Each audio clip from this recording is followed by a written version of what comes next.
Alors, bonjour à tous, bonjour à toutes. Je me présente, je m'appelle Clarisse Cocolle. Je suis ravie de faire partie de cette édition et très honorée de pouvoir représenter mon école qui est celle de Paris. Donc, dans le cadre de ma dernière année d'études, j'ai réalisé ce mémoire de recherche qui traite du sujet suivant, l'impact du diabète sur l'audition. Faut-il une prise en charge spécifique chez les malentendants diabétiques ? Alors, pour rappel, le diabète est une affection métabolique caractérisée par une hyperglycémie chronique liée à une déficience de la sécrétion de l'insuline. L'insuline étant une hormone sécrétée par les cellules du pancréas et permettant la régulation de la glycémie dans le sang. Il existe deux types de diabète. Le diabète de type 1, qui est plus rare et qui bien souvent apparaît durant l'enfance ou l'adolescence, et le diabète de type 2, qui est lui beaucoup plus fréquent. Il a une apparition plus lente et insidieuse, et il est connu pour être à l'origine de diverses complications, telles que des complications neurales ou vasculaires. Il constitue l'objet principal de ce mémoire de recherche. D'après plusieurs études menées sur le sujet en clinique ou sur des modèles animaux, plusieurs auteurs s'accordent à dire qu'il existerait un lien entre ces deux pathologies et que le diabète serait responsable de microangiopathie ou de problèmes dégénératifs au niveau du nerf auditif. En revanche, bien d'autres études menées sur ce sujet ont conclu à l'absence de lien entre ces deux pathologies et aucune étude française n'avait été publiée jusqu'à l'année dernière sur le sujet. Il m'a ainsi semblé opportun d'explorer à l'échelle d'un laboratoire d'audioprothèse le sujet sur une cohorte de patients appareillés au sein du centre Beauvais dans lequel j'ai réalisé mon stage de dernière année. Je me suis alors demandé en tant qu'audioprothésiste s'il fallait envisager une prise en charge plus spécifique chez le malentendant diabétique. Et l'objectif de ce mémoire était ainsi d'explorer l'existence ou non d'un lien entre ces deux pathologies en effectuant une comparaison des seuils audiométriques entre diabétiques et non diabétiques et selon plusieurs variables d'études. Pour ce faire, j'ai regroupé dans ma population des patients diabétiques de type 2, nous ayant fourni une analyse biologique, ainsi que des patients non diabétiques mais appareillés.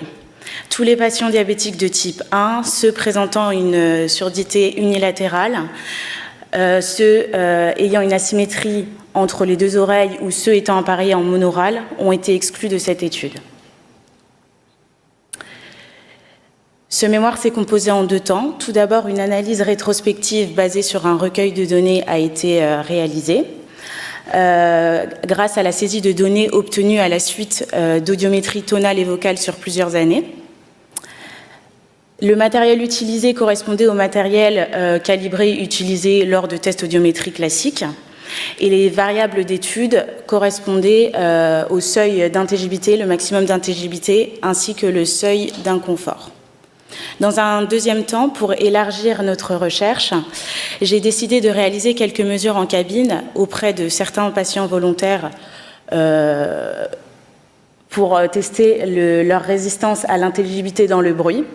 Des listes de Fournier ainsi qu'un bruit blanc de masquage a été utilisé comme matériel vocal. On va tout d'abord commencer par l'analyse des données du recueil de données. Donc, ma population était répartie de 72 patients que j'ai scindés en deux groupes, donc le groupe des diabétiques et le groupe témoin. Les hommes étant majoritaires, j'ai décidé de dissocier dans chacun de ces groupes les femmes des hommes. Ainsi, nous avions obtenu dans notre répartition 28 hommes et 21 femmes diabétiques pour 11 hommes et 12 femmes non diabétiques. Sur les figures 2 et 3, vous pouvez visualiser la répartition de l'âge chez nos diabétiques et nos témoins, selon qu'ils soient chez les hommes puis chez les femmes.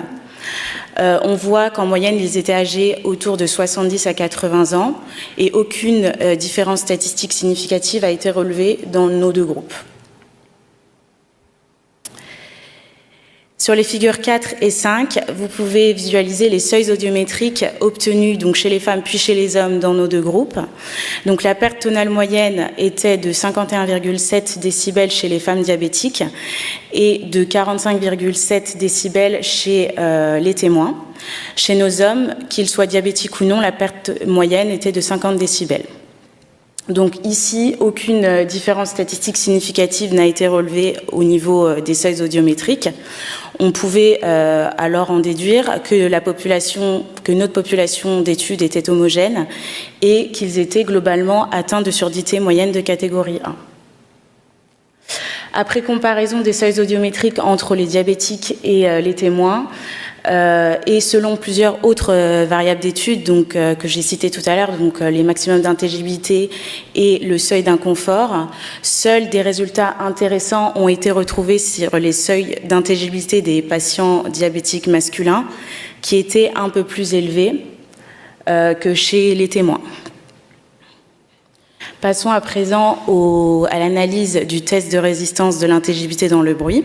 Donc là, notre cohorte d'études était maintenant composée de 23 patients, dont 13 diabétiques et 10 témoins. Vous pouvez observer du coup les courbes vocales obtenues en milieu bruyant chez nos deux groupes, donc d'abord chez les femmes puis chez les hommes. On constate que les courbes orange et jaune représentant nos témoins sont à peu près semblables. En revanche, la courbe verte représentant les hommes diabétiques est environ 30% plus basse que les seuils des témoins. Ainsi, ces résultats peuvent nous faire penser que l'atteinte dans le bruit est plus marquée chez les sujets masculins diabétiques. En conclusion, après comparaison des diabétiques et non diabétiques, aucune altération n'est retrouvée entre ces deux groupes au niveau de l'audibilité. En revanche, au niveau de l'intelligibilité, des atteintes ont été retrouvées chez les hommes diabétiques et elle est plus marquée dans le bruit. Donc, notre effectif étant faible, il est impossible d'affirmer avec certitude des répercussions du diabète sur l'audition.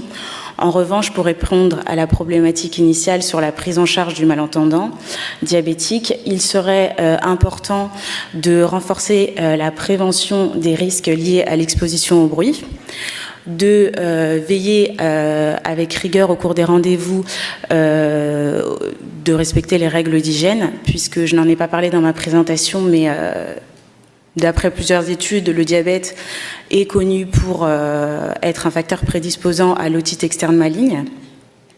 Et il faut tenir compte dans les réglages audioprothétiques des éventuels troubles au niveau de l'intelligibilité dans le bruit chez les sujets masculins diabétiques. Pour compléter l'étude, il serait intéressant de faire des recherches sur d'autres populations, telles que des patients diabétiques de type 1, des patients diabétiques mais n'ayant pas de problèmes auditifs connus, ou des patients diabétiques mais n'étant pas appareillés. Il serait aussi intéressant d'objectiver tous ces tests-là avec des tests fiables tels que des auto-émissions, la recherche de PEA ou la recherche de réflexe tapédien. Donc les recherches sont toujours en cours et pencheraient plus sur des atteintes périphériques au niveau de l'oreille interne ou une atteinte des voies centrales qui pourrait faire penser à la neuropathie auditive. Je vous remercie de votre attention.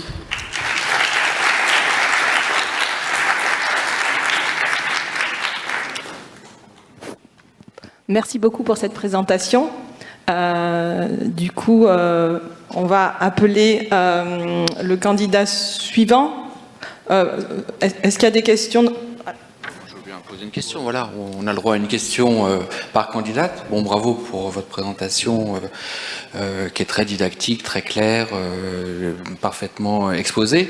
Qu'est-ce que ça change dans votre pratique quotidienne aujourd'hui en tant qu'audioprothésiste? Vous faites une anamnèse, un interrogatoire du patient très poussé, vous vous intéressez aux facteurs de comorbidité, il y a une grille déjà préétablie qui permettrait par ailleurs de faire des... Dans l'anamnèse réalisée avec les patients, la question du diabète revient systématiquement. On pose la question aux patients pour savoir si ils sont diabétiques, pour savoir par la suite comment les gérer au niveau des réglages audioprothétiques. C'est des paramètres et des facteurs qui peuvent jouer sur l'audition, donc qui sont importants à tenir compte. Donc oui, dans l'anamnèse, la question est systématiquement posée aux nouveaux patients du mois. Merci beaucoup pour cette présentation. Merci.